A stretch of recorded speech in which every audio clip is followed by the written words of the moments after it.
वला तमूतुन्न इल्ला व अंतुम मुस्लिमून। या अय्युहन्नासुत्तक़ू रब्बकुमुल्लज़ी ख़लक़कुम मिन नफ़्सिन वाहिदा व ख़लक़ मिन्हा ज़ौजहा व बत्त मिन्हुमा रिजालन कसीरन व निसाआ।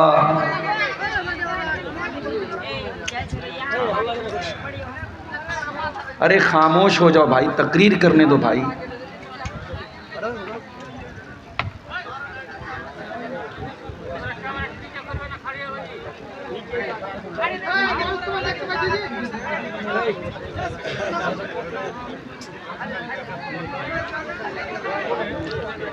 या अय्युहन्नासुत्तक़ू रब्बकुमुल्लज़ी ख़लक़कुम मिन नफ़्सिन वाहिदा व ख़लक़ मिन्हा ज़ौजहा व बत्त मिन्हुमा रिजालन कसीरन व निसाआ वत्तक़ुल्लाहल्लज़ी तसाअलून बिही वल अरहाम इन्नल्लाहा काना अलैकुम रक़ीबा।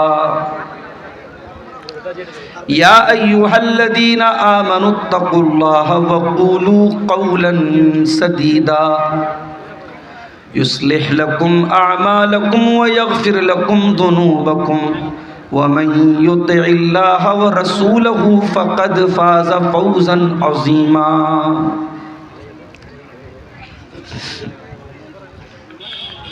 अम्मा बअदु फ़इन्न ख़ैरल हदीथि किताबुल्लाह व ख़ैरल हदी हदी मुहम्मदिन सल्लल्लाहु अलैहि वसल्लम व शर्रल उमूरि मुहदसातुहा व कुल्ल मुहदसतिन बिदअह व कुल्ल बिदअतिन ज़लालह व कुल्ल ज़लालतिन फिन्नार। अऊज़ु बिल्लाहि मिनश शैतानिर रजीम। बिस्मिल्लाहिर रहमानिर रहीम। कुल्लु नफ्सिन ज़ाइक़तुल मौत व इन्नमा तुवफ़्फ़ौना उजूरकुम यौमल क़ियामह फ़मन ज़ुज़िया अनिन नारि व उद्ख़िलल जन्नत फ़क़द फ़ाज़ वमल हयातुद दुनिया इल्ला मताउल गुरूर।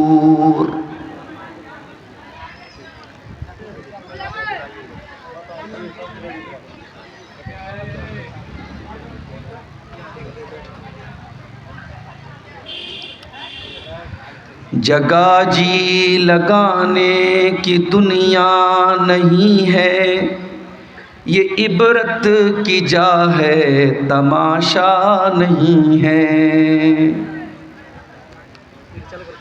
जहाँ में है इबरत के हर सू नमूने, मगर तुझको अंधा किया रंग बूने।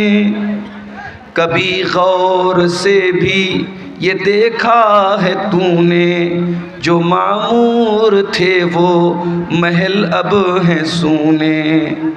जगह जी लगाने की दुनिया नहीं है, ये इबरत की जा है तमाशा नहीं है। मिले खाक में अहले शां कैसे कैसे, मकी हो गए ला मकां कैसे कैसे। हुए नामवर बे निशां कैसे कैसे, ज़मीं खा गई आसमां कैसे कैसे। जगह जी लगाने की दुनिया नहीं है, ये इबरत की जा है तमाशा नहीं है। अजल ने न किसरा ही छोड़ा न दारा, अजल कहते हैं मौत को। अजल ने न किसरा ही छोड़ा न दारा, इसी से सिकंदर सफाते बिहारा। हर एक को छोड़ के क्या क्या हसरत सिधारा, पड़ा रह गया सब यही ठाट सारा। जगह जी लगाने की दुनिया नहीं है, ये इबरत की जा है तमाशा नहीं है। तुझे पहले बचपन में बरसों खिलाया, जवानी ने फिर तुझको मजनू बनाया। बुढ़ापे ने फिर के क्या क्या सताया, अजल तेरा कर देगी बिल्कुल सफाया। जगह जी लगाने की दुनिया नहीं है, ये इबरत की जा है तमाशा नहीं है। यही तुझको धुन है रहूं सब से बाला, हो जीनत निराली हो फैशन निराला। जिया करता है क्या यूं ही मरने वाला, जिया करता है क्या यूं ही मरने वाला। तुझे हुस्न ज़ाहिर ने धोखे में डाला। जगह जी लगाने की दुनिया नहीं है, ये इबरत की जा है तमाशा नहीं है। कोई तेरी गफलत की है इंतहा भी, जुनू छोड़ कर अब होश में आ भी। जगह जी लगाने की दुनिया नहीं है, ये इबरत की जा है तमाशा नहीं है। सदर मोहतरम, उलमाए किराम, मोहतरम बुज़ुर्गों, नौजवान भाइयों, माँ और बहनों, प्यारे बच्चों, घसिया घाट नाम के इस इलाके में कई साल पहले मैं हाजिर हुआ था और हमारे बड़े मोहतरम कारी अब्दुल बासित साहब रहमहुल्लाह उस वक्त बाहयात थे, उन्हीं की दावत पर मैं आया था। और आज कई साल के बाद उसी मदरसे के प्रोग्राम में मैं आया हूँ और कारी अब्दुल बासित साहब अब हमारे बीच में नहीं हैं। उनके दोनों बेटे दिल अब्दुल बासित और जान अब्दुल बासित साहब, इन्हीं दोनों की दावत पर मैं आपके सामने हाजिर हुआ। कुरान हकीम की सूरह आले इमरान की एक आयत मैंने आपके सामने पढ़ी है। उस आयत में अल्लाह ताला ने 3 बातें बयान की और आज की मेरी तकरीर का टॉपिक यही 3 बातें। आइए पहले कुरान की इस आयत का हम तर्जमा, इसका अनुवाद, इसका ट्रांसलेशन हम समझ लेते हैं, फिर बात को आगे बढ़ाते हैं। कुरान करीम की सूरह आले इमरान की आयत नंबर 185, 185 नंबर की आयत। कुल्लु नफ्सिन ज़ाइक़तुल मौत, हर नफ्स को मरना है, हर जानदार को मौत का मज़ा चखना है। इस आयत में ये पहली बात बताई गई। मौत आनी है सबको, मौत से छुटकारा नहीं। अगर मौत से किसी को छुटकारा होता तो शायद अल्लाह अपने नबियों को बचा लेता। अल्लाह के बंदों में सबसे ऊंचा मकाम अल्लाह के नबियों का है, मगर अल्लाह के नबियों को भी मौत आई। हजरत सुलेमान अलैहिस्सलातु वस्सलाम अल्लाह के ऐसे रसूल थे, ऐसे नबी थे कि अल्लाह ताला ने उनको बहुत सारी सुपर नेचुरल ताकतें दी थी। जिन्नात उनके कब्जे में थे, बड़े बड़े जिन्नात इतनी बड़ी बड़ी देगों में खाना पकाते थे, पूरा गांव खा सकता था। बड़ी बड़ी बिल्डिंग बनाते थे जिन्नात, किसी मजदूर की जरूरत नहीं, जिन्नात खड़े होकर के मजदूर इमारतें बना देते थे। हवा उनके कंट्रोल में थी, वो सुबह से शाम तक का सफर पल भर में तय कर लेते थे। इतनी बड़ी ताकत हजरत सुलेमान अलैहिस्सलाम को मिली थी। लेकिन क्या सुलेमान अलैहिस्सलाम को मौत नहीं आई? मौत आई। कैसे मौत आई? सुलेमान अलैहिस्सलाम के हुक्म से जिन्नात बैतुल मुक़द्दस की तामीर कर रहे थे, बैतुल मुक़द्दस की बिल्डिंग बना रहे थे, उसका स्ट्रक्चर खड़ा कर रहे थे। सुलेमान अलैहिस्सलाम उनको डायरेक्शन दे रहे थे, समझा रहे थे, उनको निर्देश दे रहे थे। सुलेमान अलैहिस्सलाम अपने असा के ऊपर, अपनी लाठी के ऊपर खड़े होकर के उनको बता रहे थे। और उसी हालत में सुलेमान अलैहिस्सलाम को मौत आ गई। अपनी लाठी पर टेक लगा के खड़े हैं, मौत आ गई। अब मौत आ गई और जिन्नात को पता भी नहीं चला कि हमारे बॉस का इंतकाल हो गया, हमारे मालिक का इंतकाल हो गया, जिसके हुक्म पर हम ये काम कर रहे थे उसका इंतकाल हो गया। जिन्नात अपने काम में लगे हुए हैं और सुलेमान अलैहिस्सलाम की डेड बॉडी, उनके इंतकाल के बाद उनका जो शरीर है उसी लाठी के सहारे खड़ा हुआ है। कुरान कहता है फलम्मा क़ज़ैना अलैहिल मौता, जब हमने सुलेमान की मौत का फैसला कर दिया, मा दल्लहुम अला मौतिही इल्ला दाब्बतुल अर्दि ताकुलु मिन साता, सुलेमान की लकड़ी को, सुलेमान की लाठी को एक कीड़े ने खा लिया और जब लाठी खत्म हो गई तो उनकी डेड बॉडी जमीन पर आ गई। और जब डेड बॉडी जमीन पर आ गई तब जिन्नात को पता लगा कि हम तो बहुत बड़ी गलतफहमी में जी रहे थे, इनका तो ऑलरेडी इंतकाल हो चुका है। एक पैगंबर को मौत आई। कुरान कहता है कुल्लु नफ्सिन ज़ाइक़तुल मौत, हर नफ्स को मरना है। अमीर से अमीर को भी मरना है, गरीब को भी मरना है। यही कारी अब्दुल बासित साहब साउथ इंडिया में अपने इदारे के चंदे के लिए जाते हैं। इफ्तार का टाइम है, इफ्तार का सामान लेने के लिए जाते हैं और ट्रेन के दरवाजे पर सीढ़ी चढ़ते हुए अचानक उनका पैर फिसलता है, गिरते हैं और वही हादसा उनकी मौत का सबब बन जाता है।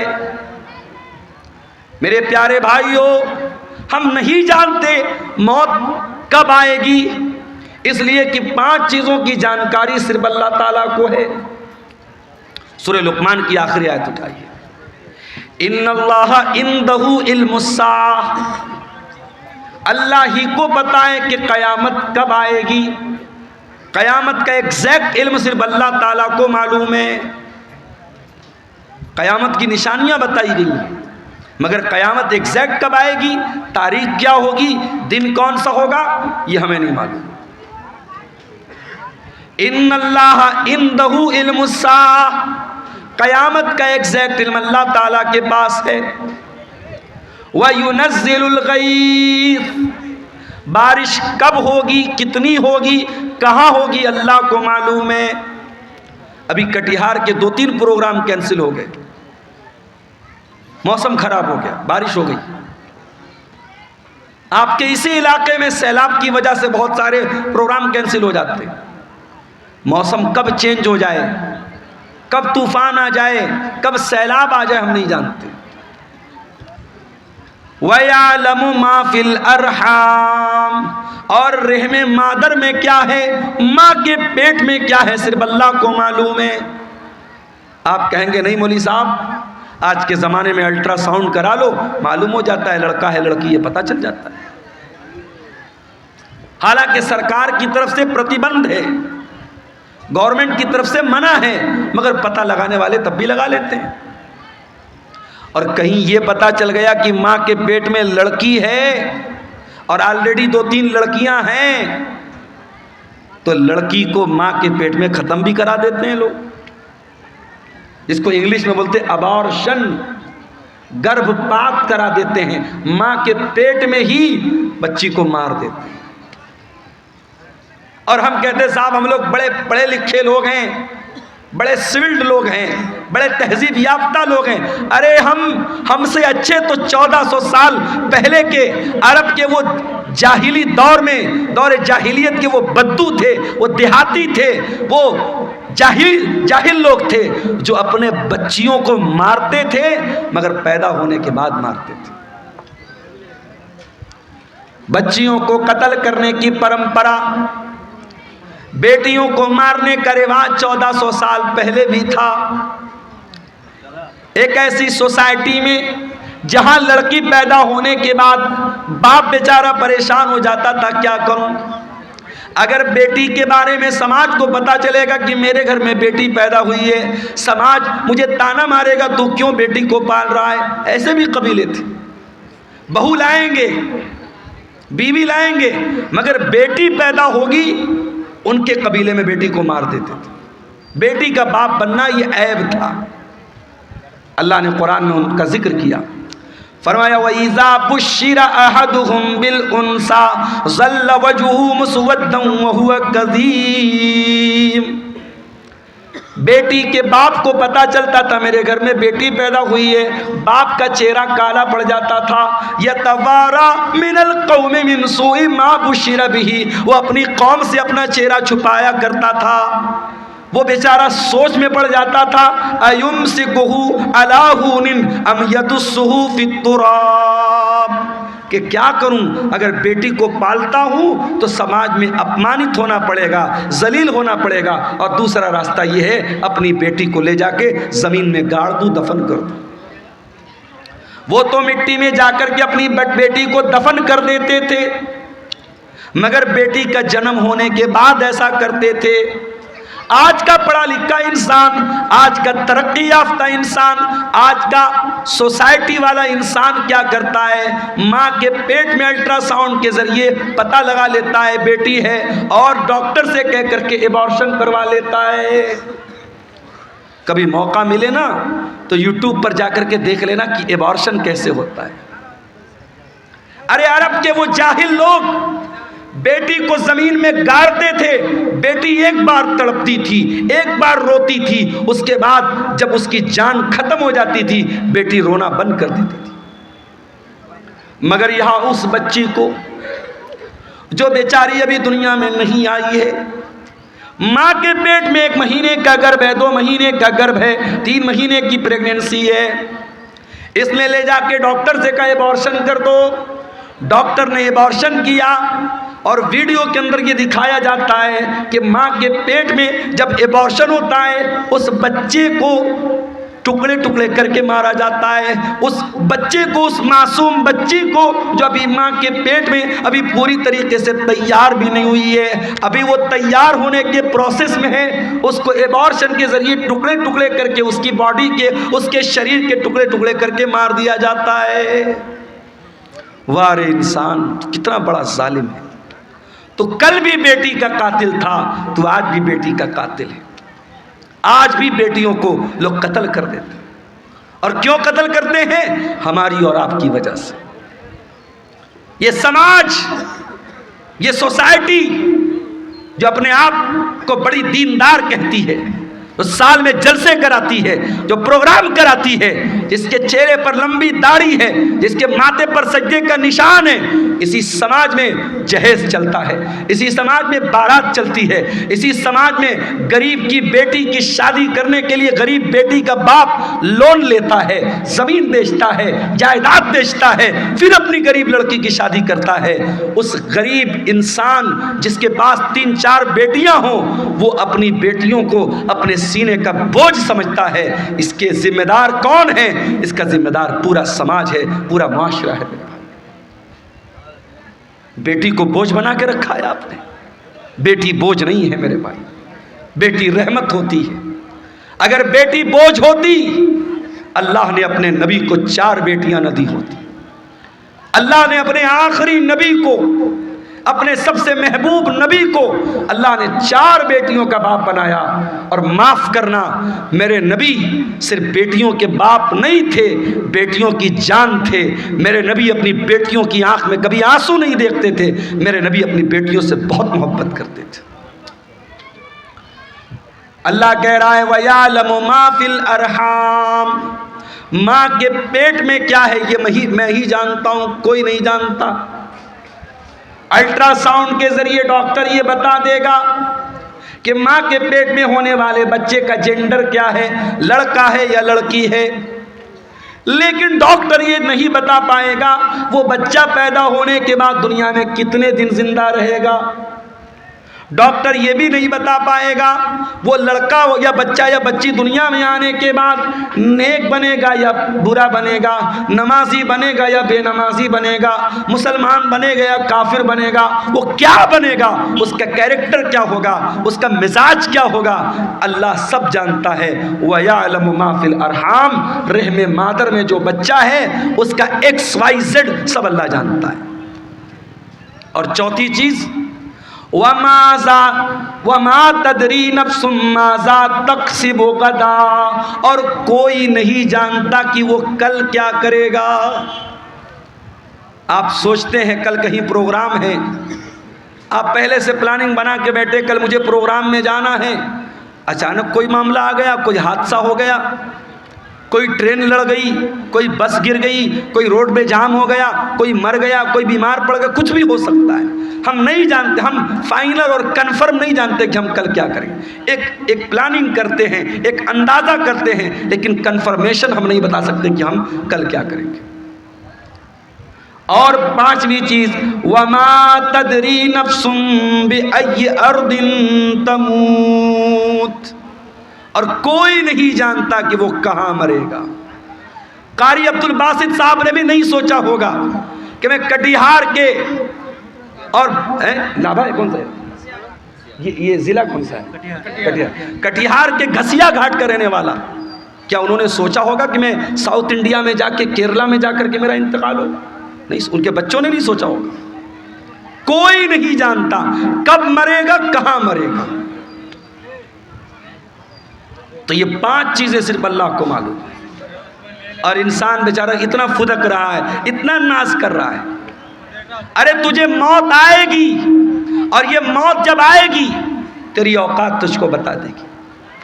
तुझे अपने शरीर पे बड़ा नाज है, अपनी दौलत पे बड़ा गुरूर है, ये बड़े बड़े बादशाह, ये बड़े बड़े मिनिस्टर, ये बड़े बड़े राजा, ये बड़े बड़े जालिम, मौत तो इनको भी आएगी। और इसी देश में हमने देखा, इसी मुल्क में हमने देखा, देश को दंगों की आग में झोंकने वाले, देश में हजारों लोगों के कातिल, हजारों लोगों को मारने वाले, हजारों लोगों के खून की होली खेलने वाले, मौत उनको भी आई है मेरे भाई। और ऐसी मौत आई है, दुनिया ने तमाशा देखा है, बहुत बुरी मौत आई है मेरे अजीज़ों। मौत इंसान को आएगी, कुल्लु नफ्सिन ज़ाइक़तुल मौत, हर इंसान को मरना है, हर जानदार को मरना है। अभी मैं एक न्यूज़ देख रहा था, अमेरिका में एक लेबोरेटरी बनाई जा रही है, एक प्रयोगशाला, और वहाँ इंसान की बॉडी को रखा जा रहा है, और एक बॉडी को रखने पर कई करोड़ रुपये खर्च आ रहे हैं।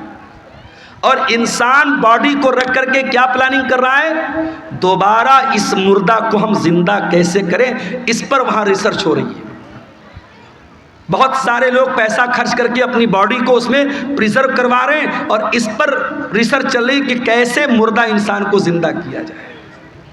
क्या ये पॉसिबल है?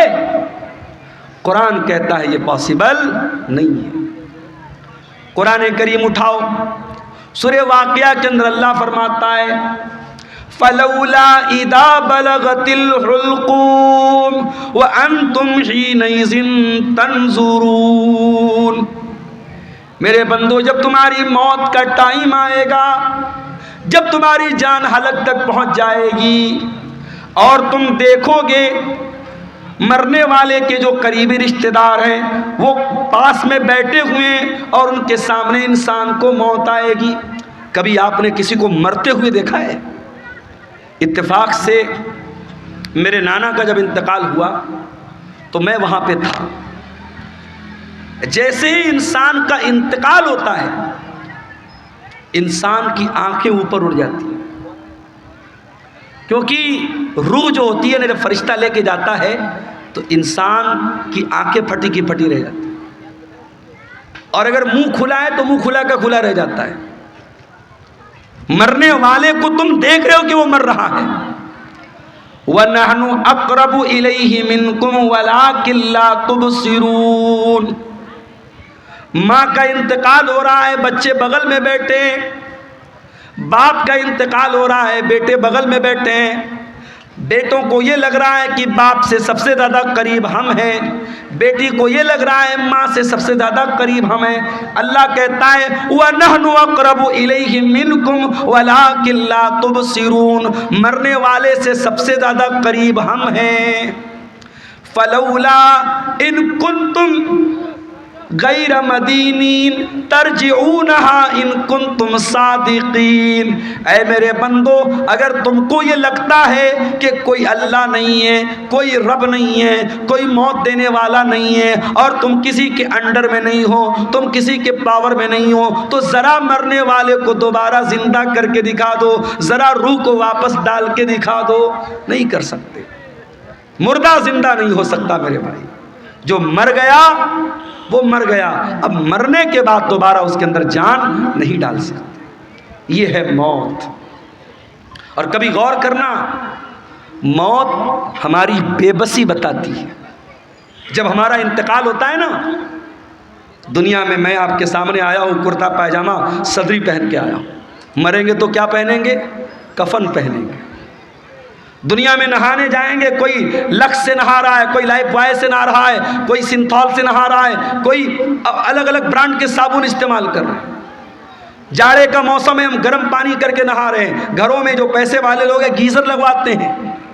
गर्मी का मौसम है, ठंडे पानी से नहाते हैं। मर गया बेचारा, कुछ नहीं बोलता। गर्म से नहलाओ, ठंडे से नहलाओ, साबुन के साथ नहलाओ, बिना साबुन के नहलाओ, कुछ नहीं बोल सकता। दुनिया में नहाता था, अपना अलग एटीट्यूड था, आधा आधा घंटे तक नहाता रहता था। चेहरे के लिए अलग फेस वॉश था, बॉडी के लिए अलग बॉडी वॉश था, बालों के लिए अलग शैम्पू था। लेकिन आज मरने के बाद आज इतना बेबस है इंसान, दूसरे उसको नहला रहे हैं, उसके रिश्तेदार उसको नहला रहे हैं।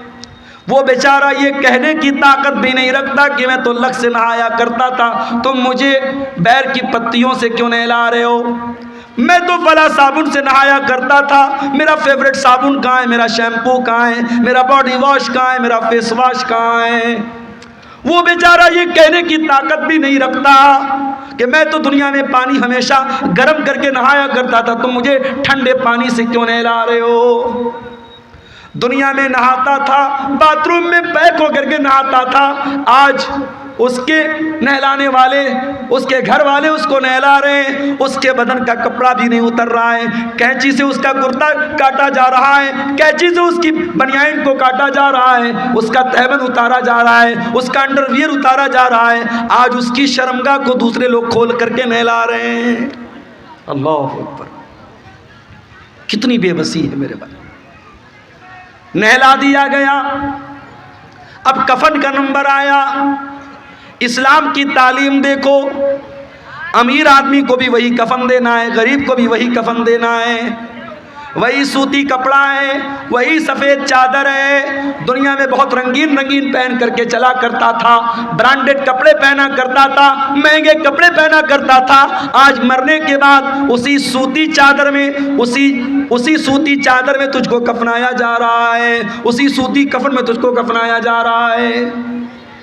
कफना दिया गया। अब उसके बाद कब्रिस्तान लेके जाना है। अगर कब्रिस्तान करीब में है, जनाजे की चारपाई पे लाश को रखा गया, चारपाई को 4 लोगों ने कंधे पर उठाया, लेके कब्रिस्तान पहुंचे। इतना बेबस है इंसान, मरने के बाद हिल नहीं सकता। उसकी बॉडी को 4 लोग मिल करके जनाजे पर उठा करके लेके कब्रिस्तान जा रहे। कब्रिस्तान लेके जाया गया, वहाँ पहले से कब्र को खोद करके रेडी किया गया है। जनाजे को कब्र में उतारा गया, मिट्टी डाली गई, कब्र तैयार हो गई। घर वालों ने खड़े होकर के मगफरत की दुआ कर दी, आसानी की दुआ कर दी। फिर उसके बाद मिट्टी हाथ से अपने मिट्टी झाड़ करके घर वाले वापस चले गए। ऐ इंसान, तू कितना गाफिल है, तू क्या क्या हरकतें करता है। इस कब्र में न तेरा बाप तेरे साथ आया, न तेरे बच्चे तेरे साथ आए, न तेरी बीवी तेरे साथ आई, न तेरा माल तेरे साथ आया, न जमीन तेरे साथ आई, न जायदाद तेरे साथ आई। कुल्लु नफ्सिन ज़ाइक़तुल मौत, हर नफ्स को मौत का मजा चखना है। अल्लाह अपने नबी से कुरान में कहता है, वमा जालना लिबशरिम मिन क़ब्लिकल खुल्द अफ़इन मित्त फ़हुमुल खालिदून। ऐ नबी, आपसे पहले जितने इंसान आए उनको भी मौत आई और आपको भी मौत आने वाली है, आपको भी मरना है। इन्नका मय्यितुन व इन्नहुम मय्यितून, ऐ नबी आप भी मरने वाले हैं और ये सब मरने वाले, सबको मौत आने वाली है। हमारे नबी को मौत आई कि नहीं आई? आइए ज़रा सा नबी की वफ़ात का नक्शा आपके सामने खींचते हैं। नबी का इंतकाल कब हुआ? रबीउल अव्वल के महीने। उम्र कितनी थी? 63 बरस। महीना कौन सा? रबीउल अव्वल। तारीख कौन सी? 12 तारीख। दिन कौन सा? सोमवार का दिन। थोड़ा और पीछे चलो, रबीउल अव्वल के पहले जब रमज़ान का महीना आया, प्यारे नबी की आदत थी रमज़ान में हर साल हज़रत जिब्रील अलैहिस्सलाम आपके पास आते थे और आपको कुरान का दौर कराते थे, कुरान पढ़ाते थे और आप उनको कुरान सुनाते थे। आखिरी बार जब आपकी ज़िंदगी का आखिरी रमज़ान था, अल्लाह के प्यारे नबी ने जिब्रील को 2 मरतबा कुरान सुनाया। अल्लाह के नबी ने हज़रत जिब्रील को 2 मरतबा कुरान सुनाया। ये इस बात की अलामत थी कि अब आखिरी रमज़ान है, अब इसके बाद कोई रमज़ान आने वाला नहीं है। कुछ दिनों के बाद जब हज का मौसम आया, अल्लाह के प्यारे नबी ने अपने सहाबा से कहा, मैं हज के सफ़र पे जा रहा हूँ, जिसको मेरे साथ हज करना है वो चल सकता है। सहाबा किराम अपने नबी के साथ हज के सफ़र पे निकले। 1 लाख से ज़्यादा सहाबा हज के इस सफ़र में अपने नबी के साथ हैं और उस हज के दौरान अल्लाह के प्यारे नबी बार बार अपने सहाबा से कह रहे हैं, खुज़ू अन्नी मनासिककुम, खुज़ू अन्नी मनासिककुम। ओ लोगों, मुझसे हज का तरीक़ा सीख लो, मुझसे हज के अरकान सीख लो। हो सकता है कि आइंदा साल तुम अपने नबी को ना पाओ, हो सकता है आइंदा साल मेरा इंतकाल हो जाए, हो सकता है आइंदा साल मैं ज़िंदा ना रहूँ। आपने हज किया है और हज के 2.5 महीने के बाद आपका इंतकाल हो गया। ज़िलहिज्जा, मुहर्रम, सफ़र, रबीउल अव्वल।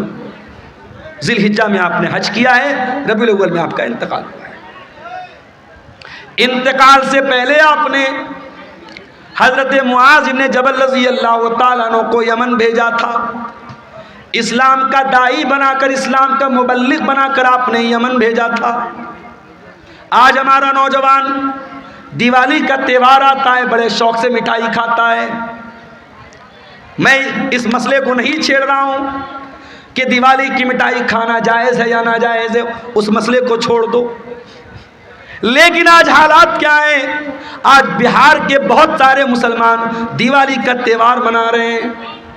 उनके घरों पर भी दिए जल रहे हैं, मुसलमानों के घरों से भी पटाखों की आवाज़ आ रही है। वज़ा में तुम हो नसारा तो तमत्तुन में हुनूद, ये मुसलमान हैं जिन्हें देख के शर्माए यहूद।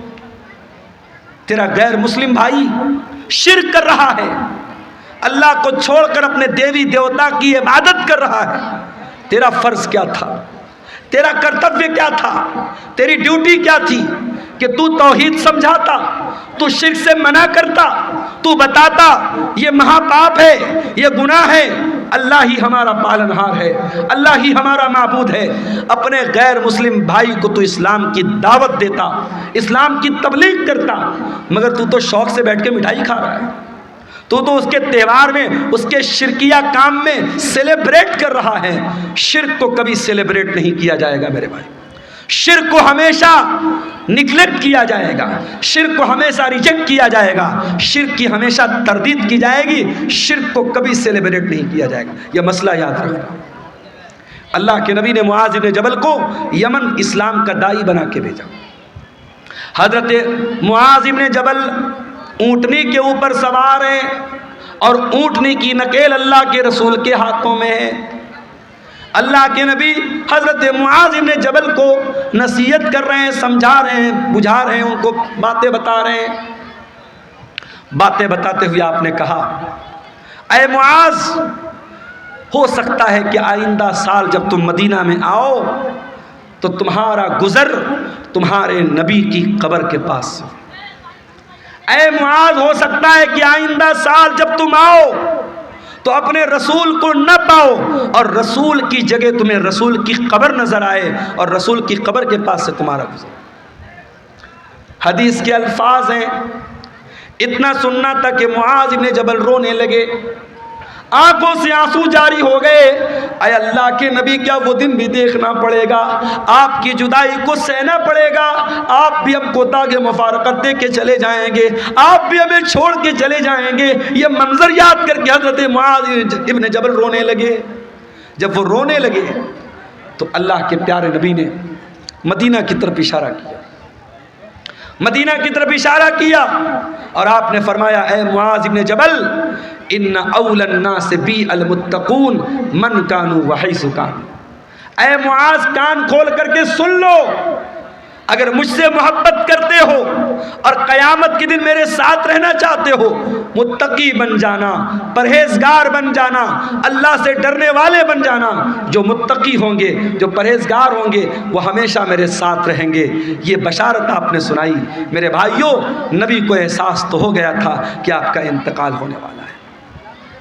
उसके बाद जब आप मक्का फतह हो गया था, मक्का फतह होने के बाद जब कुरान की आयत उतरी, इज़ा जा नसरुल्लाहि वल फतहु व रअयतन नास यदखुलून फी दीनिल्लाहि अफवाजा फसब्बिह बिहम्दि रब्बिका वस्तगफिरहु इन्नहु कान तव्वाबा। जब कुरान की ये छोटी सूरत नाज़िल हुई तो नबी समझ गए कि अब जब अल्लाह का दीन मुकम्मल हो रहा है, अल्लाह का मिशन पूरा हो रहा है, इसका मतलब कि अब मेरी मौत का टाइम करीब आ रहा है। उन्हीं दिनों में अल्लाह के नबी बीमार पड़ गए। एक अंसारी साहबी के जनाजे में आप गए। ये सफ़र की आखिरी तारीखों में से कोई तारीख थी, गालिबन सफ़र की 27 तारीख थी। आप जनाजे में से वापस आने लगे, आपके सर में बहुत तेज दर्द होने लगा। आप घर आए, आपने हज़रत आयशा से कहा, आयशा मेरे सर में बहुत तेज दर्द हो रहा है। हज़रत आयशा ने आपके सर पर पट्टी रख दी, आपको बहुत तेज बुखार आया और बुखार इतना तेज था कि पट्टी के ऊपर से भी बुखार की गर्मी महसूस हो रही थी। ये बुध का दिन था, ये बुध का दिन था और सफ़र की आखिरी तारीख़ों में से कोई तारीख़ थी। यहीं से अल्लाह के नबी की बीमारी का आगाज़ होता है। अल्लाह के प्यारे नबी को खैबर के मौके पर एक यहूदी औरत ने गोश्त में जहर मिला करके खिलाया था। उस गोश्त का असर 4 साल के बाद जाहिर हो रहा था। आप हज़रत आयशा से कहते थे, अय आयशा, वो गोश्त जो मैंने खैबर में खाया था उसके अंदर जो जहर मिला था, उस जहर का असर मैं अपनी अतड़ियों के अंदर पाता हूँ, अपने मैदे के अंदर पाता हूँ। उस जहर का असर आपने अपनी बॉडी पर महसूस किया। उसी बीमारी के अय्याम में एक दिन अल्लाह के प्यारे नबी खुतबा देते हैं, सहाबे किराम का मजमा बैठा हुआ है, अल्लाह के प्यारे नबी खुतबा दे रहे हैं और खुतबे में आप कहते हैं इन्नल्लाह खय्यर अब्दन, अल्लाह ताला अपने एक बंदे को इख्तियार दे रहा है, अपने एक बंदे को चॉइस दे रहा है कि ऐ मेरे बंदे, तू चाहे तो दुनिया की नेमतों को ले ले और चाहे तो तू मेरे पास आ जा और उससे अच्छी नेमतें मैं तुझको दे दूं। तो अल्लाह के उस बंदे ने अल्लाह के पास जाने को पसंद कर लिया। अभी इतना बयान किया था आपने कि अबू बकर सिद्दीक़ ज़ारो कतार रोने लगे और रोते हुए कहने लगे फ़दैना कभी आबाइना व उम्महातिना, हमारे माँ बाप के ऊपर फिदा हो जाएं, हमारे माँ बाप आप पर कुर्बान हो जाएं। अबू सईद खुदरी कहते हैं हमें बड़ी हैरत हुई कि अल्लाह के प्यारे नबी तो एक कॉमन बात बता रहे, एक आम बात बता रहे हैं, इसमें रोने की क्या बात है? ये अबू बकर क्यों रो रहे हैं और रोते रोते ये क्यों कह रहे हैं कि हमारे माँ बाप के ऊपर कुर्बान हो जाएं? मगर हमको बाद में पता चला कि अल्लाह के प्यारे नबी अपनी बात कर रहे थे कि अल्लाह ताला मुझको अपने पास बुलाना चाहता है। उसी खुतबे में आपने कहा ऐ लोगों, कान खोल करके सुन लो, मेरे ऊपर सबसे ज्यादा अगर किसी का एहसान है, उसके माल का, उसके टाइम का सबसे ज्यादा अगर किसी ने एहसान किया है, अबू बकर सिद्दीक ने किया है। ओ लोगों, अगर मैं दुनिया में किसी को खलील बनाता, अबू बकर को खलील बनाता, मगर मैं अल्लाह का खलील हूं, अल्लाह ने मुझे अपना खलील बनाया है। ऐ लोगों, मस्जिद में जितने लोगों के दरवाजे खिड़कियां हैं सब बंद कर दिए जाएं, सिवाय अबू बकर के घर के दरवाजे के। अबू बकर का जो दरवाज़ा मस्जिद में खुलता है उसको बंद न किया जाए, वो दरवाज़ा ओपन रहेगा, वो दरवाज़ा खुला रहेगा। ये नबी के आखिरी दिनों की बात है मेरे भाई। सोमवार के दिन आपका इंतकाल हुआ, बुध का दिन आया, बुध के दिन आपने सहाबा से कहा कि 7 अलग अलग कुएं का पानी लाया जाए। 7 अलग अलग कुएं का पानी लाया गया। अल्लाह के प्यारे नबी ने गुस्ल फरमाया। गुस्ल करने के बाद आपने अपने सर के ऊपर पट्टी बांधी और आप मस्जिद में आए और मिंबर पर चढ़े और आपने खुतबा दिया और उसी खुतबे में आपने फरमाया कि ओ लोगो, मेरे अंसारी साहबा, मेरे अंसार साहबा के साथ तुम कभी गलत सलूक मत करना। इन्नहुम करशी व ऐबती, ये मेरे बड़े खास लोग हैं, इन्होंने बड़ी कुर्बानियाँ दी हैं। अगर कभी तुम अमीर बन जाना, मुसलमानों के जिम्मेदार बन जाना, तो अंसार साहबे किराम के साथ अच्छा सलूक करना। वो अगर भलाई करें, उनकी भलाई को कबूल कर लेना, अगर उनसे गलती हो जाए तो दरगुजर कर देना, माफ कर देना। जुमेरात का दिन आया, नबी ने ज़ोहर पढ़ाई, नबी ने असर पढ़ाई, नबी ने मगरिब पढ़ाई और मगरिब की नमाज में आपने सूरतुल मुरसलात की तिलावत की। इशा का टाइम आया, हजरत बिलाल आए, अय अल्लाह के नबी नमाज का टाइम हो चुका है, लोग आपका इंतज़ार कर रहे हैं। आपने कहा पानी लाओ, पानी लाया गया, आपने गुस्ल किया। गुस्ल करने के बाद आप खड़े हुए, थोड़ी दूर आगे बढ़े, चक्कर खा के गिर पड़े। होश आया, पूछा सल्लन्नास, क्या नमाज हो गई? लाहुम यंतज़िरूनका या रसूल अल्लाह, अय अल्लाह के नबी, लोग आपका इंतज़ार कर रहे हैं, अभी नमाज नहीं पढ़ी लोगों ने। फिर आपने गुस्ल किया, फिर आप उठ करके जाने लगे, फिर कशी तारी हो गई, फिर गिर पड़े। 3 बार ऐसा हुआ, 3 बार चक्कर खा के अल्लाह के प्यारे नबी गिर पड़े ज़मीन के ऊपर। जब 3 बार ऐसा हो गया और आप समझ गए कि अब मेरी तबीयत मस्जिद में जाने लायक नहीं है, तो आपने कहा कि जाओ अबू बकर से कहो वो लोगों को नमाज पढ़ाए। लोग हजरत अबू बकर के पास आए, चलिए आप नमाज पढ़ाइए, अल्लाह के नबी का ऑर्डर है। अबू बकर बड़े नरम दिल आदमी थे, बड़े रहम दिल आदमी थे। उन्होंने हज़रत उमर से कहा कि ऐ उमर, आप जा करके नमाज़ पढ़ा दीजिए।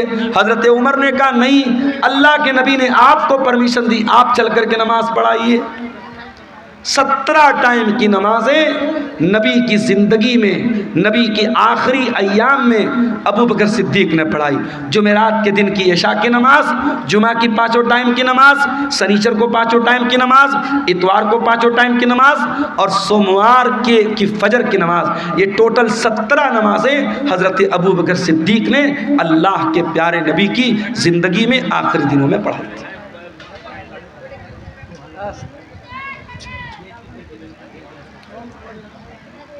शनीचर का दिन आया, नबी की वफ़ात के 2 दिन पहले शनीचर का दिन। नबी बहुत बेचैन हैं, इतने बेचैन हैं कभी चादर ओढ़ लेते हैं, कभी चादर फेंक देते हैं। बेचैनी आपके ऊपर तारी है।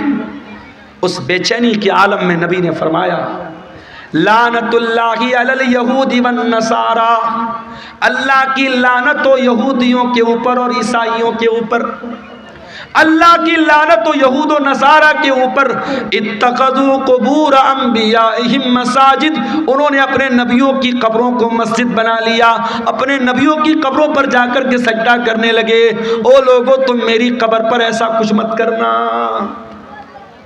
नबी अपने आखिरी टाइम में कब्र परस्ती से मना कर रहे हैं।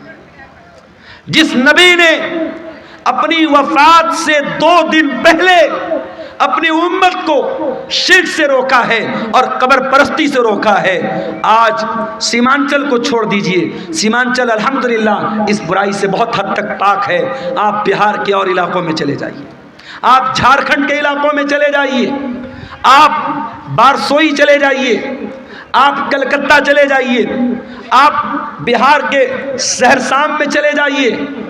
ऐसे ऐसे इलाके हैं मेरे भाई जहां हर मोहल्ले में कोई मज़ार है, कोई कब्र है, जहां सजदे हो रहे हैं, जहां मुरादें मांगी जा रही हैं, जहां बिगड़ी बनने का दावा किया जा रहा है। नबी ने अपनी उम्मत को बुत परस्ती से मना किया था। आज नबी के मानने वाले, नबी के उम्मती जगह जगह कब्रों की पूजा कर रहे हैं और कब्र की इबादत कर रहे हैं। उसी शनीचर के दिन अल्लाह के प्यारे नबी ने अपने सहाबा से कहा कि कोई कलम ले आओ, कागज़ ले आओ, मैं कोई तहरीर लिख के दे देता हूं ताकि तुम मेरे बाद गुमराह मत हो जाना। अब जब नबी ने यह बात कही कि कलम ले आओ, कागज़ ले आओ, मैं कुछ लिख देता हूं, तो अब सहाबे किराम में आपस में इख्तिलाफ हो गया। कुछ सहाबा ने कहा कि नबी की हालत बहुत कमज़ोर है, आपकी सिचुएशन बहुत कमज़ोर है, बीमार हैं आपको अभी ये तकलीफ़ देने की ज़रूरत नहीं है, हमारे पास कुरान है, अल्लाह के नबी की हदीस है, वो काफ़ी है, हमें किसी और तहरीर की ज़रूरत नहीं। कुछ लोगों ने कहा जब अल्लाह के नबी खुद कह रहे हैं कि कलम ले आओ, कागज़ ले आओ, मैं लिख देता हूँ तो ले आओ। इस बात पर आपस में झगड़ा होने लगा, बहस होने लगी। और जब बहस होने लगी, अल्लाह के नबी ने कहा चले जाओ यहाँ से। नबी ने सबको वहां से हटा दिया। इसका मतलब ये हुआ कि अगर वो बात इतनी इंपॉर्टेंट होती, इतनी अहम होती कि उसके बगैर मुसलमानों का काम न चलता, तो नबी सहाबा से ये ना कहते कि चले जाओ, नबी कहते ले आओ, मैं हर हाल में लिख के दे देता हूँ। नबी ने नहीं लिखवाया, इसका मतलब कि वो बात पहले से आप बता चुके थे, वो बात कोई इतनी इंपॉर्टेंट बात नहीं थी। इतवार का दिन आया, नबी की वफ़ात से 1 दिन पहले का दिन।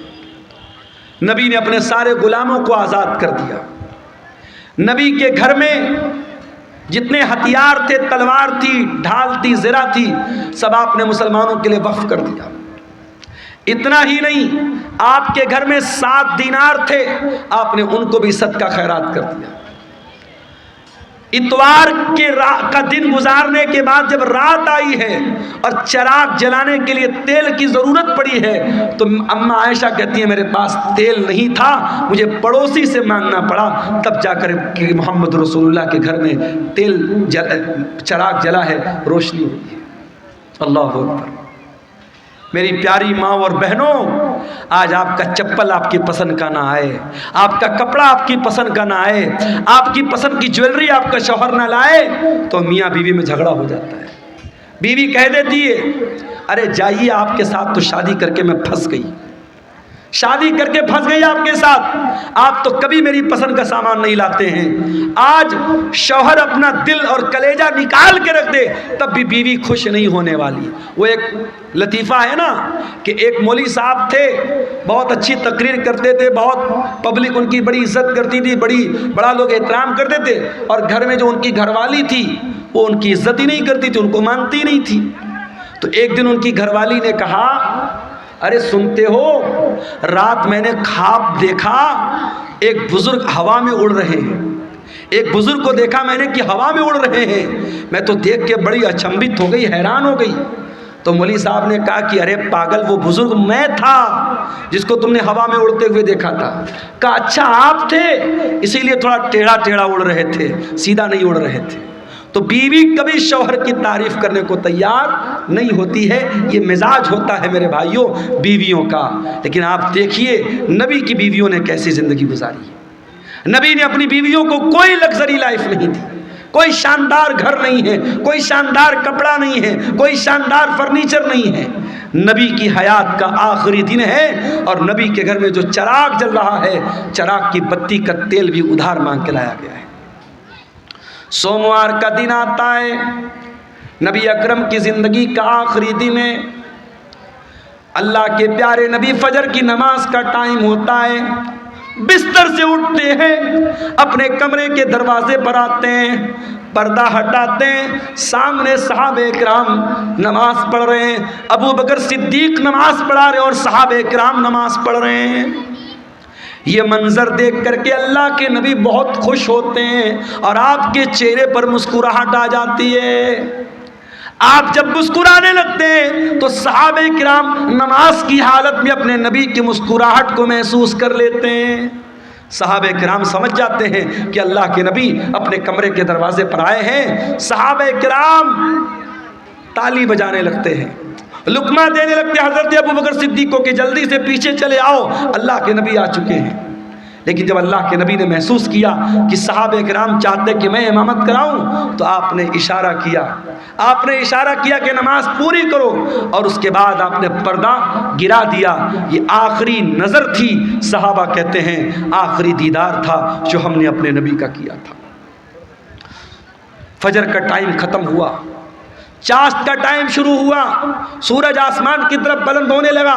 जैसे जैसे सूरज बुलंद हो रहा है, चाश्त का टाइम हो रहा है, मुहम्मद रसूलुल्लाह की तकलीफ बढ़ रही है। मेरे भाई, आपने अपनी बेटी हज़रत फ़ातिमा को बुलवाया। हज़रत फ़ातिमा ने आकर के अपने बाप को तकलीफ़ में देखा, फरमाया वाह करबा बता, हाय मेरे अब्बा जान की तकलीफ़। आपने फरमाया लईसा अला अबी की करबुन बादल यौम, ऐ मेरी बेटी फ़ातिमा, आज के बाद तेरे बाप के ऊपर कोई तकलीफ़ आने वाली नहीं है, आज तेरे बाप की ज़िंदगी का आखिरी दिन है। एहसास हो गया था आपको कि आज आखिरी दिन है।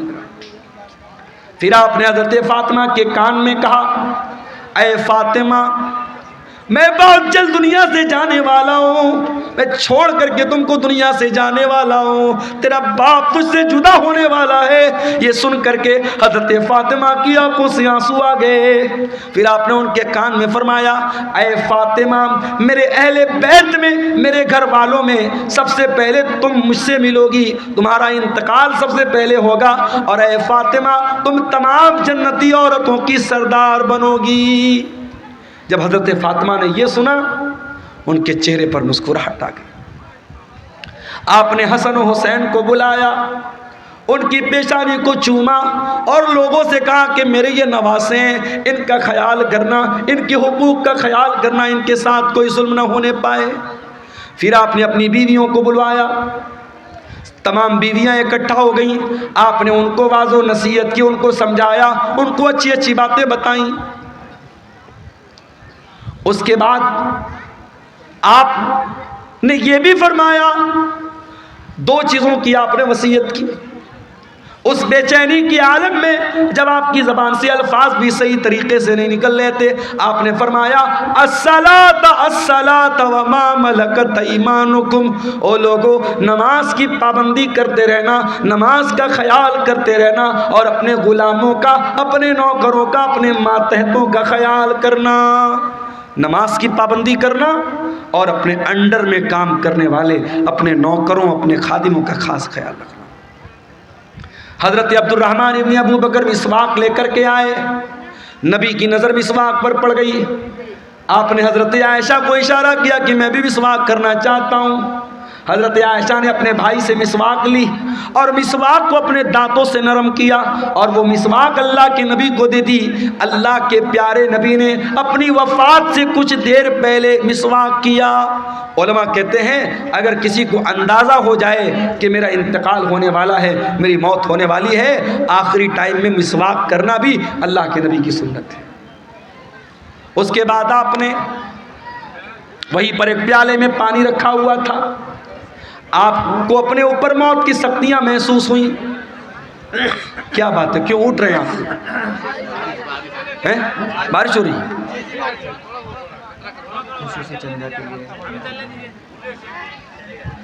मेरे भाइयों, इलाका इतना पिछड़ा हुआ है। मुझे याद है जब कारी साहब ने मुझको बुलाया था और मैं जहाँ ठहरा हुआ था, रात भर मच्छरों ने मेरा जीना हराम कर दिया था, कीड़ों ने, मच्छरों ने। मुझे घसिया घाट का इलाका कभी भूलता नहीं है। और मैंने कहा था कि इतना पिछड़ा इलाका बहुत कम देखने को मिलता। अब तो माशाल्लाह रास्ते वास्ते भी बन गए, कुछ तरक्की हुई है।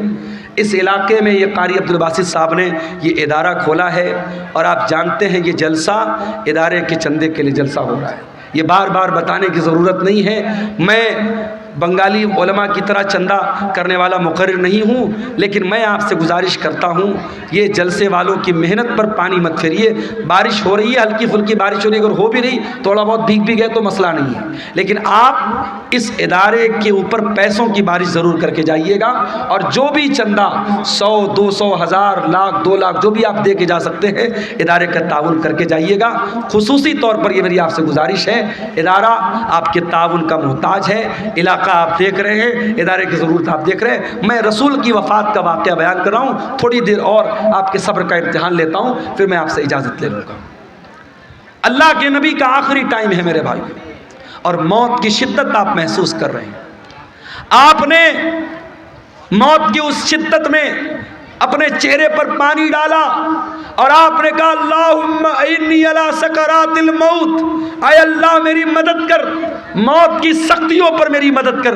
हज़रत आयशा कहती हैं कि नबी के ऊपर जब मैंने मौत की सख्ती को देख लिया, उस वक्त तक मैं मौत की सख्ती को बुरा समझती थी, मगर जब अपने नबी के ऊपर मैंने मौत की सख्ती को देखा तो मैं समझ गई कि मौत की सख्ती बरहक है और मौत की सख्ती किसी के ऊपर भी आ सकती है। फिर आपने आसमान की तरफ हाथ उठाया, आपने फरमाया मार्रफीक़िल आला, आय अल्लाह मुझे सबसे बेहतरीन लोगों की सोबत अता फरमा, मअल्लज़ीना अनअमता अलैहिम मिनन नबिय्यीन वस्सिद्दीक़ीन वश्शुहदाई वस्सालिहीन। आय अल्लाह अपने नबियों के साथ मुझे उठाना, अपने सिद्दीक़ीन के साथ मुझे उठाना, अपने नेक बंदों के साथ उठाना। इतना कहने के क्या भाई, कीड़े मकोड़े भी जो है ना अपने नबियों के साथ है, अल्लाह ताला मुझको उठाना। और यही पढ़ते हुए अल्लाह के नबी ने अपने हाथ उठाए और आपके हाथ ज़मीन पर गिर गए और आपकी रूह आपके बदन से निकल गई और अल्लाह के आखिरी नबी भी अल्लाह को प्यारे हो गए। इन्ना लिल्लाहि व इन्ना इलैहि राजिऊन। ये मंजर था अल्लाह के नबी की वफ़ात का। और जब आपकी वफ़ात हो गई, सहाबे किराम पर जो बीती थी मेरे भाइयों, वो बयान के बाहर थी। हज़रत फातिमा ने कहा या अबता मन जन्नतुल फिरदौसी मावा, या अबता इला जिब्रील नना। ऐ मेरे अब्बा जान, हम आपकी मौत की खबर जिब्रील अमीन को दे रहे हैं। ऐ अब्बा जान, आपका ठिकाना जन्नतुल फिरदौस है। या बता अजाब रब्बंदा, ऐ अब्बा जान आपने अपने रब की दावत को कबूल कर लिया, अपने रब के पास चले गए। ये नबी की वफ़ात का मंजर था मेरे पास। नबी के इंतकाल के बाद आपकी जनाजे की नमाज भी हुई, मगर किसी एक इमाम की इक्तदा में नहीं हुई। लोग आते गए, पढ़ते चले गए। पहले मर्दों ने पढ़ी, फिर औरतों ने पढ़ी, फिर बच्चों ने पढ़ी। एक एक करके, दो दो करके, तीन दिन करके लोग आते थे, पढ़ते थे, चले जाते थे। किसी इमाम के पीछे आपकी जनाजे की नमाज नहीं हुई। और जब नबी को दफनाया गया तो हज़रत फ़ातिमा ने कहा था हज़रत अनस से, अताबत अनफुसकुम अन तहसू अला रसूलिल्लाहि सल्लल्लाहु अलैहि वसल्लम तुराब। ऐ अनस, तुम्हारे दिल ने गवारा कैसे किया कि तुमने नबी के ऊपर मिट्टी डाली थी। नबी के ऊपर मिट्टी डालना और नबी को मिट्टी में उतारना, कब्र में उतारना कैसे तुमने गवारा कर लिया। मगर मेरे भाइयों, ये अल्लाह का कानून था, ये अल्लाह का दस्तूर था, ये अल्लाह का हुक्म था और सहाबे किराम ने इस पर अमल किया और प्यारे नबी को भी कब्र में उतारा गया और आपको भी कब्र में दफनाया गया। तो मौत तो सबको आनी है मेरे भाई। कुल्लु नफ्सिन ज़ाइक़तुल मौत, सूरह आले इमरान की आयत नंबर 185 में पहली बात अल्लाह ने यही बयान की। उसके बाद फरमाया, व इन्नमा तुवफ़्फ़ौना उजूरकुम यौमल क़ियामह, और ऐ मेरे बंदो, मरने के बाद जब तुम अल्लाह के पास जाओगे तो क़यामत के दिन तुम्हारे अमल का पूरा पूरा बदला तुम्हें दिया जाएगा।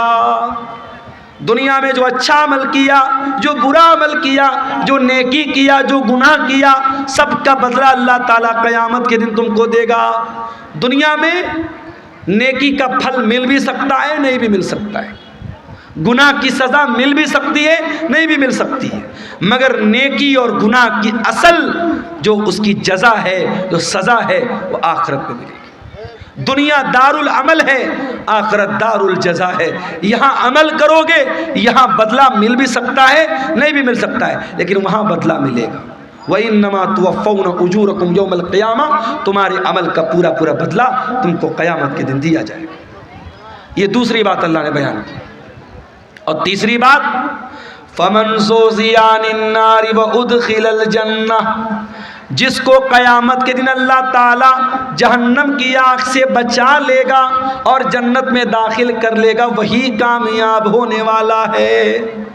दुनिया में कितनी दौलत थी, कितना पैसा था, कितना नाम कमाया था, कितना स्मार्ट था, कितना हैंडसम था, उसकी बीवी कैसी होती, उसके बच्चे कैसे थे, ये हमारी नज़र में कामयाबी हो सकती है, मगर अल्लाह की नज़र में कामयाबी क्या है। फरमाया, फ़मन ज़ुज़िया अनिन नार, क़यामत के दिन जिसके बारे में अल्लाह की अदालत में ये फैसला हो जाए कि इसको जहन्नम में नहीं डालना है, इसको जन्नत में डालना है, वही कामयाब होने वाला है।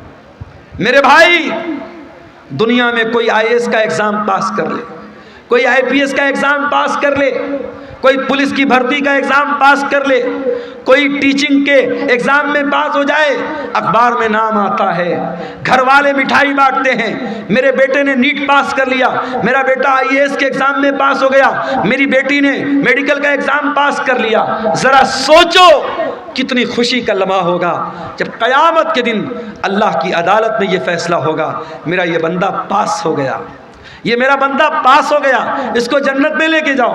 और उस इंसान के लिए कितना अफसोस का मकाम होगा जिसके बारे में ये फैसला होगा कि उसके बारे में अल्लाह कहेगा इसको जहन्नम में लेके जाओ।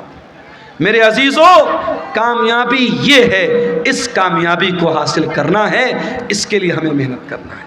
जहन्नम से हम कैसे बच जाएं और अपने परिवार को हम कैसे बचा लें, इस पर हम मेहनत करें, इस पर हम काम करें, ये करने का काम है। इसीलिए अल्लाह कुरान में कहता है, कू अनफुसकुम व अहलीकुम नारा, ऐ ईमान वालो, अपने आप को और अपने घर वालों को जहन्नम की आग से बचाओ। दुनिया की आग से बचा लिया तो कौन सा कमाल किया।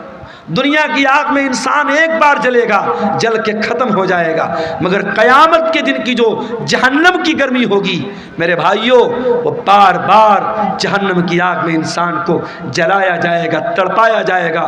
जहन्नम का अज़ाब सहन नहीं कर सकते हम, बर्दाश्त नहीं कर सकते हम। जब बर्दाश्त नहीं कर सकते तो कुरान कहता है जहन्नम की आग से अपने आप को बचाने की तैयारी करो। और चौथी बात जो इस आयत में अल्लाह ने बयान की, फरमाया वमल हयातुद दुनिया इल्ला मताउल गुरूर, दुनिया की ज़िंदगी तो धोखे का सामान है। जिस दुनिया के चक्कर में पड़कर तुम अल्लाह को भूल के बैठे हो, जन्नत को भूल के बैठे हो, रसूल को भूल के बैठे हो, आखिरत को भूल के बैठे हो, ये दुनिया तो धोखे का सामान है। दुनिया तो धोखे का सामान है मेरे भाई। दुनिया ने आज तक किसी के साथ वफा नहीं की, बड़े बड़े राजा आए, महाराजा आए, अपने महल में सोने चांदी के बर्तन में खाते थे, आज कब्र के नीचे दफन हैं, उनके महल खंडर बन गए, उनका नामो निशान दुनिया से मिट गया। ये दुनिया बेवफा है, बेवफा थी और बेवफा रहेगी। दुनिया से इश्क मत करो मेरे भाई, दुनिया से इश्क मत करो। दुनिया गद्दार है, दुनिया बेवफा है। दुनिया की हैसियत क्या है? हारून रशीद बहुत बड़ा खलीफा है, अपने दौर के बहुत बड़े आलिम अल्लामा इब्न सम्माक के पास आता है और कहता है, इमाम साहब मैं अमीरुल मोमिनीन हूँ, मैं मुसलमानों का खलीफा हूँ, मैं चाहता हूँ कुछ नसीहत कर दीजिए, कुछ समझा दीजिए, कोई कीमती बात बता दीजिए।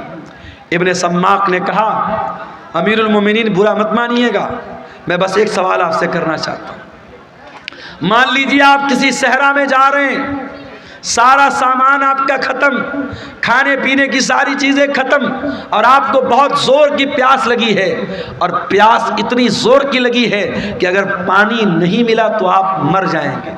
एक आदमी आता है और एक प्याला पानी आपको कहता है कि एक प्याला पानी मैं दूंगा, शर्त यह है कि आप अपनी आधी बादशाहत मुझको दे दे।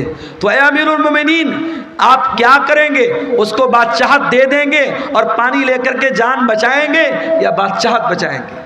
हारून रशीद ने कहा, मैं बादशाहत दे दूंगा, आधी बादशाहत दे दूंगा और पानी ले लूंगा। इब्ने सम्माक ने कहा, अमीरुल मोमिनीन, पानी आपने पी लिया, पानी बॉडी के अंदर रुक गया, पानी थम गया, पेशाब लगा है मगर पेशाब का रास्ता बंद हो गया, पेशाब नहीं निकल रहा है, आपको दर्द हो रहा है, तकलीफ हो रही है, अगर पेशाब न हुआ तो आप मर जाएंगे, जिंदगी के आखिरी कगार पे पहुंच गए। अब एक दूसरा इंसान आया, उसने कहा, हारून रशीद, मैं तेरा पेशाब जो रुका है उसको खोल सकता हूँ, तेरा पेशाब हो जाएगा, तेरे बदन में जो पानी रुका है बाहर निकल जाएगा। कंडीशन ये है कि तू अपनी आधी हुकूमत मुझको दे दे। तो क्या आप उसको दे देंगे? हारून रशीद ने कहा, हाँ मैं दे दूंगा। हारून रशीद ने कहा, हाँ मैं दे दूंगा। इब्ने सम्माक ने कहा, अमीरुल मोमिनीन, बस यही पैगाम है, इस बादशाहत पे गुरूर मत कीजिएगा, इस सल्तनत पर धोखा मत खाइएगा। इस सल्तनत की औकात एक प्याला पानी और पेशाब के चंद कतरे है, इससे ज़्यादा इस हुकूमत की हैसियत नहीं है, इस बादशाहत की हैसियत नहीं है। मेरे अजीज़ों, आज बहुत सारे लोग हमारे बीच में हैं, कल नहीं होंगे। आज अपने पैसे पर आपको गुरूर है तो कान खोल के सुन लो, आपसे ज़्यादा पैसा कारून के पास था। अगर आप गांव के प्रधान हैं, आप इलाके के मिनिस्टर हैं, अपने इलाके की बड़ी हस्ती हैं और आपको बड़ा नाज है कि साहब मेरा बड़ा नाम है, मेरी बड़ी शान और शौकत है, आपसे ज़्यादा शान और शौकत फिरौन की थी। आपसे बड़ी बादशाहत नमरूद के पास थी, न नमरूद की बादशाहत उसके काम आई, न फिरौन की सल्तनत उसके काम आई, न कारून की दौलत उसके काम आई, न कौम आद की ताकत उसके काम आई, न कौम समूद का पावर उसके काम आया। मेरे प्यारे साथियों, अगर काम आने वाली कोई चीज़ है, अल्लाह का दीन काम आएगा, आपके नेक अमल आपके काम आएंगे, ईमान आपके काम आएगा, आपका अकीदा आपके काम आएगा। मेरे अजीज़ों, सूरह आले इमरान की आयत में 4 सबक हमें मिले। पहला सबक, मरना है, कुल्लु नफ्सिन ज़ाइक़तुल मौत, हर नफ्स को मौत का मज़ा चखना है। ये मदरसे वाले चंदे के लिए आपसे अपील कर रहे हैं, और आप इतने भी गरीब नहीं हैं 150 आप न दे सके, मगर आज नहीं दे रहे हैं, और जब मर जाएंगे तो बेटा क्या करेगा? जिंदगी में कभी बाप की तरफ से सदका नहीं किया, कभी बाप ने खुद सदका नहीं किया, मर गया तो बेटा क्या कर रहा है? बाप की तरफ से मदरसा बनवा रहा है, बाप की तरफ से ट्यूबवेल लगवा रहा है, माँ की तरफ से मस्जिद में कुरान दे रहा है। अरे जिंदगी में माँ बाप की कदर करो और जिंदगी में सदका खैरात किया करो। अल्लाह के नबी से पूछा गया, सबसे अफजल सदका कौन सा है, सबसे बेहतरीन सदका कौन सा है? आपने फरमाया, अंत सद्दका व अंत सहीहुन शहीहुन तक्शल फ़क्र व तअमलुल गिना। सबसे बेहतरीन सदका ये है, तंदुरुस्ती की हालत है, माल की मोहब्बत है, पैसा बहुत है, माल की मोहब्बत है, तंदुरुस्ती है, और डर है कि पैसा ख़त्म ना हो जाए और पैसा आने की उम्मीद है, ऐसी सिचुएशन में जो सदका किया जाए वो सबसे बेहतरीन सदका है। मेरे अजीज़ों, सदका खैरात करने के लिए, नेकी के काम में हिस्सा लेने के लिए मौत का इंतज़ार मत करो। मौत आएगी और पल भर में आपका फैसला कर देगी। मौत आपका काम तमाम कर देगी। इसलिए मेरे अजीज़ों, कुरान क्या कह रहा है? या अय्युहल्लज़ीना आमनू ला तुल्हिकुम अमवालुकुम वला औलादुकुम अन ज़िक्रिल्लाह। ऐ ईमान वालो, तुम्हारा माल और तुम्हारी औलाद तुमको अल्लाह के जिक्र से गाफिल न कर दे। माल के चक्कर में कहीं अल्लाह को भूल न जाना, औलाद के चक्कर में कहीं अल्लाह को भूल न जाना। वमन यफ़अल ज़ालिका फ़उलाइका हुमुल ख़ासिरून। और जो ऐसा करेगा वो बहुत नुकसान उठाएगा। व अनफ़िक़ू मिम्मा रज़क़नाकुम मिन क़ब्ल अन यातिया अहदकुमुल मौत। और ऐ ईमान वालो, हमने जो रोज़ी दी है उसमें से खर्च करो इसके पहले कि मौत आ जाए। फ़यक़ूल रब्बी लौला अख़्ख़रतनी इला अजलिन क़रीबिन फ़अस्सद्दक़ व अकुम मिनस्सालिहीन। कहीं ऐसा न हो कि मौत के आने के बाद तुम कहो कि अय अल्लाह, 1 घंटे का टाइम और दे दे, 1 मिनट का टाइम और दे दे, मैं तेरी राह में सदका करना चाहता हूँ, मैं नेक बनना चाहता हूँ। वलन युअख़्ख़िरल्लाहु नफ़्सन इज़ा जाअ अजलुहा। लेकिन अल्लाह का कानून ये है, मौत आ गई तो 1 सेकंड पहले नहीं मर सकते, 1 सेकंड बाद में नहीं मर सकते। मुझे बहुत अच्छी तरीके से याद है 10 अक्टूबर 2020 की वो शाम, 10 अक्टूबर 2020 की वो रात जब मेरी माँ का इंतकाल हुआ था और मैं बनारस के अपने घर के बहुत करीब के हॉस्पिटल में माँ को लेके जा रहा था। हार्ट अटैक आया था, शुगर की पेशेंट थी वो, और बाइक पर बिठाकर पीछे मेरा छोटा भाई बैठा था। और हॉस्पिटल के कैंपस के अंदर जैसे ही हम दाखिल हुए थे, माँ का जिस्म बेजान होके बाइक से नीचे गिरा था। और जब हम लोगों ने सारे भाई वहाँ पहुँच चुके थे, और जब माँ को उठा करके हम लोग आईसीयू में लेके जा रहे थे, तो नेचुरल बात होती है, मरने के बाद इंसान की बॉडी का वज़न बढ़ जाता है। वज़न से अंदाज़ा लग गया कि अब रूह निकल चुकी है, अब मौत आ चुकी है। हमारे पास करने को बातें बहुत थी। हम लोग कह सकते थे 5 मिनट पहले लाए होते, डॉक्टर ने देखा होता, ये हुआ होता, वो हुआ होता। ये सब बहाने अपनी जगह, कुरान की ये आयत अपनी जगह। वलन युअख़्ख़िरल्लाहु नफ़्सन इज़ा जाअ अजलुहा। मौत तो अपने वक्त पर आती है मेरे भाई। इसलिए अपने नौजवान साथियों से भी कहना चाहता हूँ, सीमांचल के जलसों में मैं कहीं कहीं बड़ी बेहयाई भी देखता हूँ, सड़कों पर लड़के लड़कियों का जमघट भी देखता हूँ, बड़ा ऐसा माहौल में देखता हूँ। पूरे इंडिया में वो माहौल कहीं नज़र नहीं आता। मेरे भाइयों, ये जलसे, ये प्रोग्राम ठीक है, इदारे वालों के अपने मसाइल हैं, मदरसों की अपनी मजबूरी है। जलसा कराने बगैर उनको चंदा नहीं मिलेगा। जलसा आप कराइए, शौक़ से कराइए और तकरीर आप कराइए। मगर मैं घसिया घाट के मदरसे के जिम्मेदारों से भी कहना चाहूँगा, और वीडियो बन रहा है, सीमांचल के तमाम मदरसों के जिम्मेदारों से कहना चाहूँगा कि अब बहुत देर हो चुकी है। अब अपने जलसों को थोड़ा सा कंट्रोल कर लो, औरतों का इंतज़ाम रखो, लेकिन सख्ती से मना कर दो। कोई मेला ठेला नहीं लगेगा, कोई औरतों के सामान की दुकान नहीं लगेगी, कोई सड़क और चौराहे पर मर्दों और औरतों का जमघट नहीं लगेगा। और अगर नहीं कर सकते तो फिर जलसे बंद कर दो मेरे भाई, जलसे बंद कर दो। ये मेले के नाम पर अगर मर्दों औरतों का जमघट होता है तो उतना बड़ा गुनाह नहीं है, उतना बड़ा गुनाह नहीं है जितना बड़ा गुनाह बड़े बड़े बैनर लगा के, बड़े बड़े फाटक लगा के, बड़े बड़े उलमा की तकरीर करा के, और सड़कों पर मर्दों औरतों का जब हम जमघट देखते हैं, जवान जवान लड़कियां जा रही हैं और जवान